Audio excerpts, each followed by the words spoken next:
Dale. Buenas tardes, apreciados docentes y compañeros del Diplomatura en Especialización en Evaluación de Educación a Distancia en Entornos Virtuales, Perspectivas Innovadoras, Estrategias e Instrumentos de Evaluación. Me encuentro compartiendo este debate sobre la educación a distancia, ventajas y dificultades con mi compañero Pedro Uriel Rojas, también sociólogo adscrito a la Escuela de Ciencias de la Educación y quien se encuentra en el CEAD de Ibagué. Yo me encuentro en el CEAD de Acacías de la zona Amazonía-Orinoquía. Será muy grato entonces compartir puntos de vista relacionados con el módulo 1 que toca la temática de la educación a distancia en entornos virtuales presente y futuro. Vamos entonces a disponer de las lecturas que se han realizado y complementándola con nuestras vivencias y experiencias y bueno, lo que hemos desarrollado durante los años que llevamos de trabajo y pues estos aportes que nos hace el diplomado. Pedrito, para darte a ti la palabra, empieza, si te parece, tocando el tema de las dificultades. En el caso del módulo, pues nos ha profundizado el tema el doctor Álvaro Pérez García. Entonces, te dejo con la palabra. Muchas gracias, Teresa, por esta invitación que me hace a, a esta controversia que pues, permite ante todo la reflexión sobre nuestro quehacer educativo. Efectivamente, como todo proceso de enseñanza, aprendizaje, la educación a distancia como modalidad tiene ventajas, pero también se le pueden encontrar dificultades. A lo largo de la historia que la educación a distancia pues ha pervivido durante mucho tiempo, encuentro una cuestión significativa, Teresa, y es que la educación a distancia siempre se ha servido de los medios tecnológicos que están a la vanguardia en ese momento.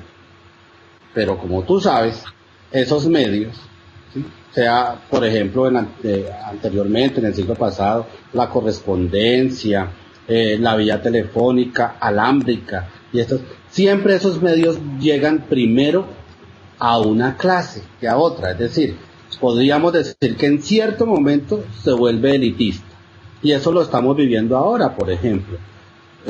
La tecnología del Internet en un inicio no la tenían todas las clases sociales, hasta ahora se está masificando. Entonces, yo le encuentro como inconveniente y como desventaja a eso, Teresa, que de un lado la educación a distancia se vuelve elitista, porque así su intención, sea el de la cobertura o sea la cobertura, siempre va a transcurrir un trecho para que se pueda masificar. Entonces no le va a llegar a todos como es la intención y como es lo que se empieza, como es lo que se piensa inicialmente. De otro lado, encuentro una situación muy significativa y lo respalda el profesor García en la lectura, y es que, y sobre todo para el caso colombiano, se presentan a través de los bajones de tecnología que tenemos. No hay una continuidad, por ejemplo, en el fluido eléctrico. En nuestro país ¡pum!, se va la energía y eso va a causar traumatismos a ciertos educandos.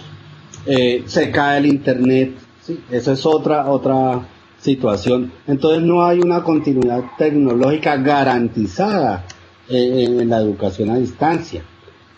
Yo encuentro también eso como inconveniente, Teresa. Yo no sé tú qué quieras decir de pronto a favor de la educación a distancia en estos aspectos. Pues sin querer darte la razón, comparto contigo algunas de las propuestas. En mi zona también se da, pero bueno, me corresponde asumir un poco como las ventajas de la educación a distancia. Y sí, efectivamente, así como encontramos desventajas, Pedro Uriel, también encontramos importantes ventajas. Importantes ventajas por las mismas características y el desarrollo histórico de cómo se ha dado la educación a distancia. Hoy podemos decir que la educación a distancia está soportada en las nuevas tecnologías de la información, pero en Colombia tenemos una tradición muy importante y muy valiosa con la educación por correspondencia, que igualmente es educación a distancia.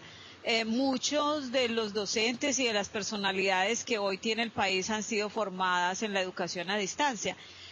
La radio, por ejemplo, ocupó un papel muy importante en Colombia y sobre todo con la Colombia rural, con esa Colombia que aún no reconocemos hoy, y en educación a distancia, las escuelas radiofónicas que se trabajaban a través de la radio sutatensa y que llegaron educación, formación, liderazgo, es decir, es lo que hoy podríamos llamar una educación para toda la vida y que la vivieron muchas comunidades y de allí formaron pues todo el talento, buena parte del talento humano que se vive en el sector rural colombiano. Y Sí, hoy, Teresita, perdón, yo te atajo ahí una cosita. Es que, por ejemplo, yo no conocí el caso de una estudiante que estuvo a punto de perder el año, ¿sí? Que estaba estudiando en Radio Sutatensa precisamente porque por allá por noviembre se le acabaron las pilas.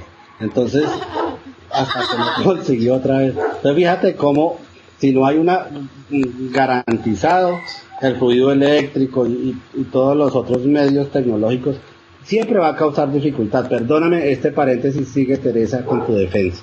bueno, yo estoy de acuerdo en que a veces la falta de previsión, como esta de las pilas, puede generarnos algunas dificultades, pero yo creo que una ventaja que también tiene la educación a distancia es que nos ayuda a hacer planeación y autoaprendizaje. Y esto tiene que ver, por ejemplo, con el modelo de educación de nuestra propia universidad, que nos convoca a pensar y hacer una planeación de nuestro tiempo, hacer una planeación de nuestros recursos, hacer una planeación de nuestras estrategias de aprendizaje, y obviamente esto se conecta con un planteamiento que hace la doctora Alba María Hernández, que tiene que ver con el tema de la flexibilidad.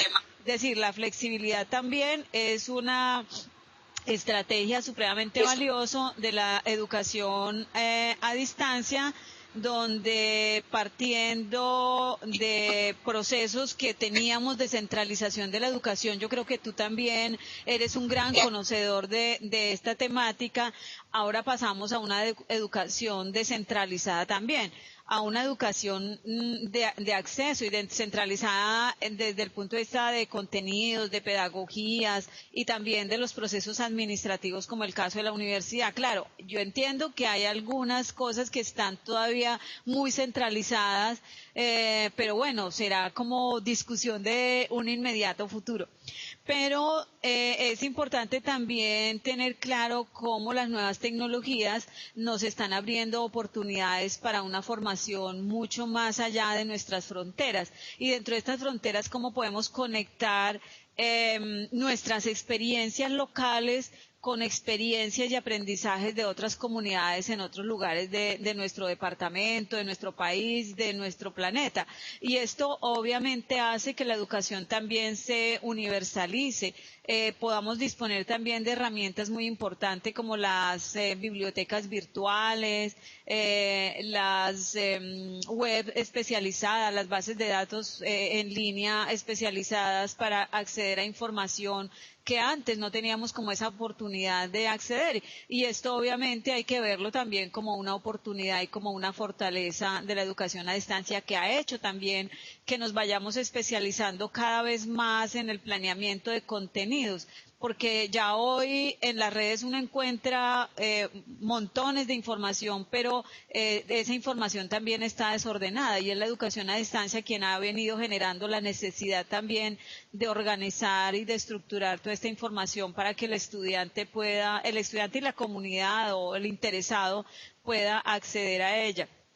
Otros elementos importantes, Uriel, que no tiene la educación tradicional, tiene que ver con la flexibilidad en los tiempos, los horarios, y esto también lo dice García Aretio, quien reconoce, un maestro del tema de la educación a distancia, quien reconoce también que si bien la educación a distancia, que en eso sería una desventaja, no es cierto que baje costos, también es cierto que le da la oportunidad a aquellos que por limitaciones de tiempo, por limitaciones de recursos, pues no puedan acceder a la misma. Entonces, de alguna manera, pues se adapta a los nuevos ritmos de aprendizaje de las personas y ha generado también, yo pienso que está generando un debate interesante en torno al tema de las pedagogías, que es un tema también bastante crítico en la educación a distancia, que no lo voy a desconocer, y que por eso también tiene razón de ser este diplomado en ayudarnos a manejar herramientas que nos permitan hacer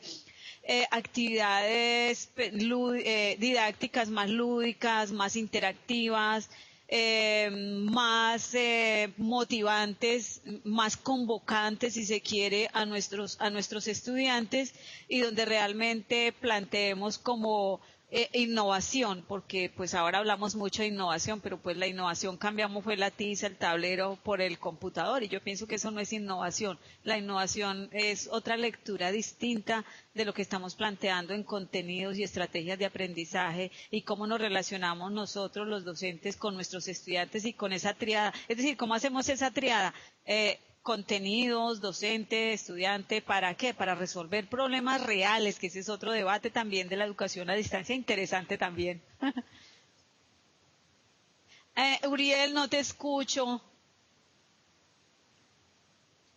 Creo, Teresita, que estás tocando un tema fundamental, fundamental. Mira que todo lo que se plantea como ventajas es muy promisorio y muy bonito, muy bello. En el papel es muy bonito, ¿sí? Pero mira que tú dijiste una cosa bien importante.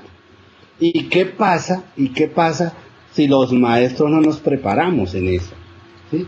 Porque tú dijiste, bueno, pasamos de la tiza al tablero a utilizar el computador, pero no cambiamos la estrategia, cambió la herramienta nomás.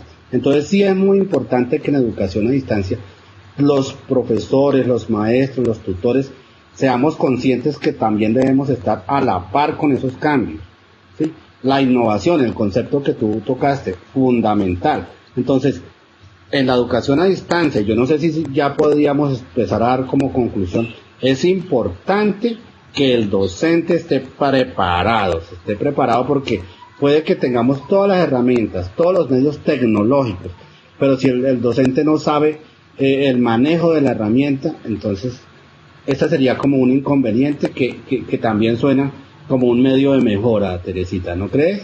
Sí, yo creo que sí, yo creo que tú y yo de alguna manera somos como la experiencia viva y no porque nos creamos pues mayores, pero creo que personas que tienen su corazón y su actitud abierta a nuevas, a la par de lo que van los acontecimientos de desarrollo tecnológico, el pensamiento, pues podemos hablar de la necesidad de que los docentes se preparen, esa es una política global, porque independiente, yo comparto plenamente contigo de que independiente que haya nuevas tecnologías, el docente jamás desaparecerá. Yo creo que eso lo tenemos que reivindicar y lo reivindicamos en la medida en que Correcto, es muy estamos, cierto, muy cierto. en la medida en que estamos a la par de lo que se va dando en nuestro desarrollo educativo. A mí me encanta ser docente, pero me encanta también poder interactuar con todas las generaciones, las nuevas, las antiguas, con aquellos que hoy son denominados los nativos digitales. Nosotros somos migrantes digitales, pero creo que en la medida en que uno entiende la tecnología, se acerca a la tecnología, pues casi que se va convirtiendo en un nativo, en un neonativo, por decirlo de alguna manera. Se me acaba de ocurrir ese Ese término. término es nuevo y tú lo acabas de acuñar. Seríamos los migrantes neonativos, o sea, serían los nuevos neonativos digitales, o sea, aquellos que ¿Qué conocimos un diría modelo, Castell al escuchar ese nuevo término? no sé, le pondríamos trabajo tal vez. Sí, pero bueno, Uriel, sí creo que aproximarnos a una disertación de los elementos a favor y en contra de la educación a distancia mediada por la tecnología, creo que nos pone frente a retos, nos coloca también oportunidades y nos pone también como metas techo, o sea, cosas que tenemos que hacer ya y a las cuales no podemos renunciar. Me siento pues muy feliz el que tú me hayas acompañado en este debate y creo que ya llevamos muchísimos minutos, van 20 y algo o 10 y algo. Entonces yo te agradezco muchísimo, muy interesante, queda abierta Es la con todo el discusión. gusto. Claro Queda que sí, abierta a la Teresita. discusión porque me parece que es bueno no solamente dejarla en un foro de un curso, sino que ojalá la podamos llevar a un debate también dentro de la universidad y dentro de nuestra escuela. Pedro Uriel, muchísimas Claro que sí, gracias por Teresita. acompañarme en este debate, muchísimas gracias a todos y espero que sus opiniones y aportes a esta grabación pues se hagan sentir. Muchísimas gracias.